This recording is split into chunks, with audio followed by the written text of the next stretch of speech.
Halo teman-teman, selamat datang di Loker Programmer.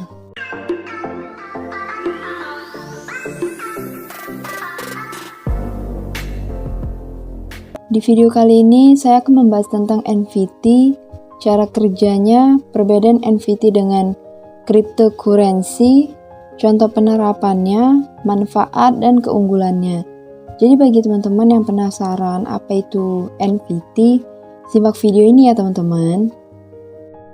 Melansir dari laman Forbes, NFT adalah sebuah aset digital yang mewakili objek dunia nyata seperti lukisan, seni musik, item dalam game, hingga video pendek. Mereka dibeli dan dijual secara online, seringkali dibayar dengan cryptocurrency, dan umumnya dikodekan menggunakan software dasar yang serupa dengan aset kripto lainnya. Meskipun sudah ada sejak tahun 2014, NFT kini semakin terkenal karena mereka dianggap sebagai metode yang praktis untuk membeli dan menjual karya seni digitalnya. NFT juga umumnya dinilai sebagai salah satu dari proses transaksi yang sangat terbatas dan memiliki kode pengenal yang unik. Fakta tersebut sangat bertolak belakang dengan kebanyakan kreasi digital yang pasokannya hampir selalu tak terbatas. Nah ya teman-teman, meskipun demikian, siapapun itu bisa melihat secara keseluruhan karya digital yang sedang dijualnya.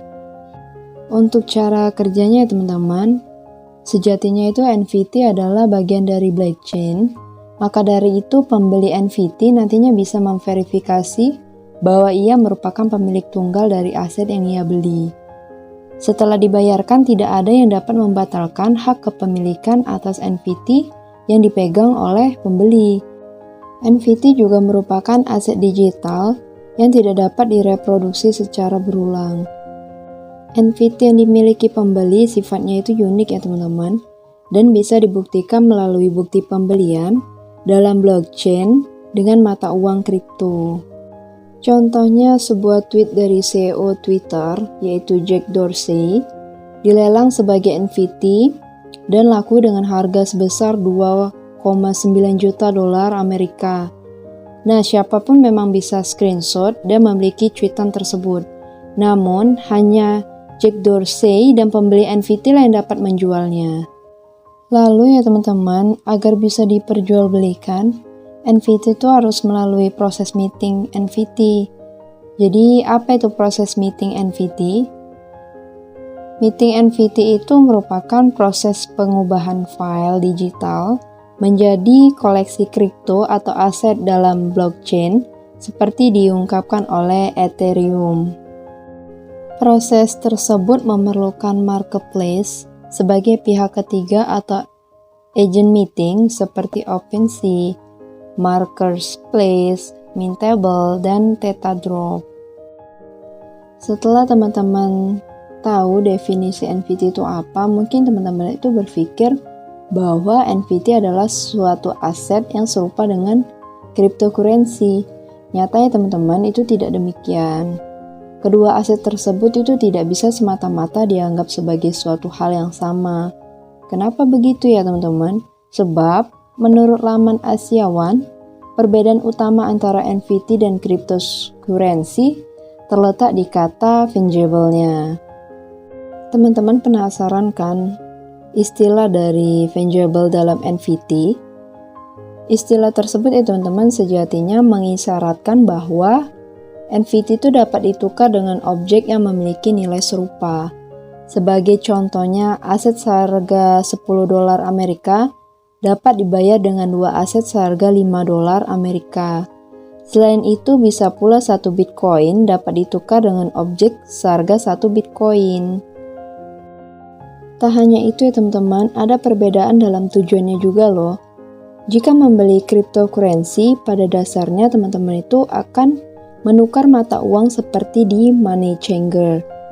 Sebagai contoh, membeli satu Ethereum seharga 2.840 dolar Amerika.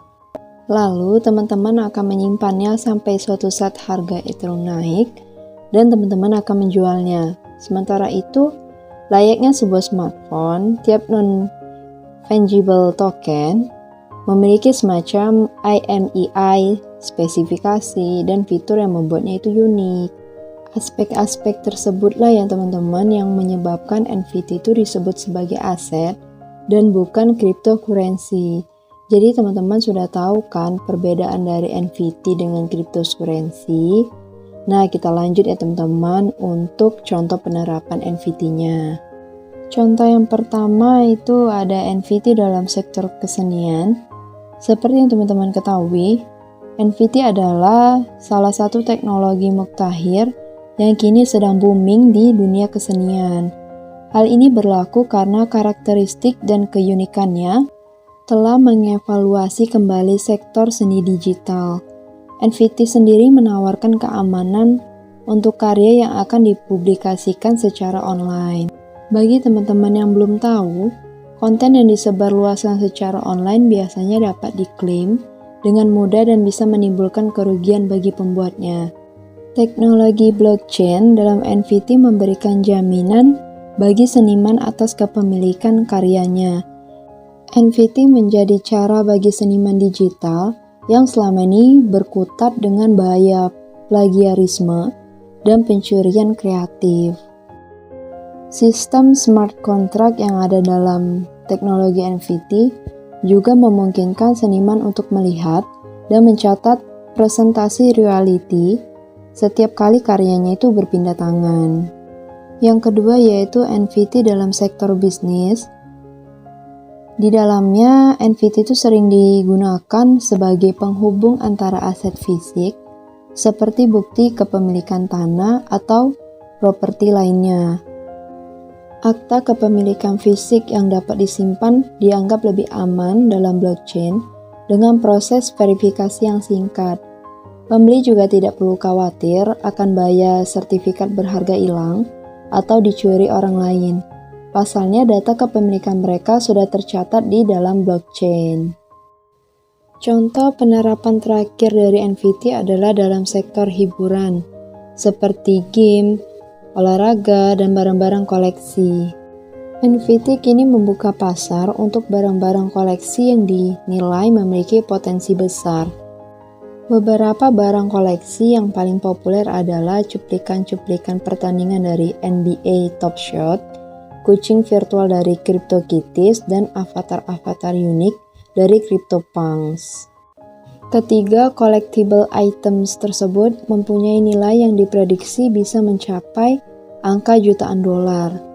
Pasar gaming yang berbasis NFT dan blockchain juga menjadi salah satu sektor paling menjanjikan dalam dunia kripto. Pembahasan terakhir saya yaitu tentang manfaat dan keunggulan NFT. Yang pertama yaitu langka dan tak bisa dipalsukan. Yang kedua, nilainya yang tinggi membuatnya mudah untuk dijual kembali. Yang ketiga, kekal dan tak bisa dibatalkan hak kepemilikannya. Yang keempat, hak cipta yang hanya bisa dipegang dan dikelola oleh pembeli. Yang kelima, keamanan terhadap aset yang tinggi. Jadi ya teman-teman, itulah penjelasan singkat saya tentang NFT. Meskipun baru muncul di permukaan, NFT adalah jenis aset digital yang sudah lama diperjualbelikan oleh masyarakat. Di tahun 2022 ini, NFT bahkan kian populer dan sedang menjadi fenomena besar di kalangan investor. Baiklah teman-teman, jangan lupa subscribe dan like channel ini ya teman-teman. Sampai jumpa teman-teman di video selanjutnya.